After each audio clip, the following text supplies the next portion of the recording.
മരിച്ചത് ഒരു ആണായതുകൊണ്ട് ഇന്നും നാളെയും 2 ദിവസം സംസാരിക്കുകയുള്ളൂ. കൂടുതലൊന്നും വലിയ വാർത്തയാക്കില്ല ആരും. അവളിങ്ങനെ നിൽക്കുന്ന കണ്ടില്ലേ ബസ്സിൽ? അവളുടെ ബ്രസ്റ്റിൽ ടച്ച് ചെയ്യാൻ വേണ്ടി അവൾ വെയിറ്റ് ചെയ്ത് നിൽക്കുകയാണ്, വീഡിയോ ഓൺ ചെയ്ത് വെച്ചിട്ട്. മനുഷ്യരൊക്കെ ഒരുമിച്ച് നിൽക്കുന്ന സ്ഥലമാണ് ഈ ബസ് എന്നൊക്കെ പറയുന്ന സ്ഥലം. അറിയാതെയൊക്കെ ഒന്ന് മുട്ടിക്കഴിഞ്ഞാൽ എങ്ങനെയാണ് അത് പീഡനമാവുക? അതെങ്ങനെയാണ് അബ്യൂസ് ആവുക?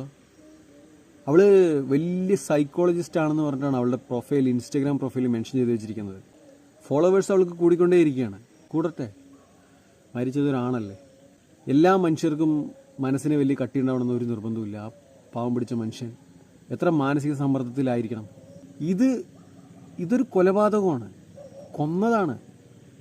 റീച്ച് കിട്ടാൻ വേണ്ടിയിട്ട് തൊലിച്ചിട്ട് ഒരു പാവം പിടിച്ച മനുഷ്യൻ. ഇവൾക്കെതിരെ എന്തെങ്കിലും നടപടി ഉണ്ടാകുമെന്ന് നിങ്ങൾക്ക് തോന്നുന്നുണ്ടോ? എനിക്ക് തോന്നുന്നില്ല.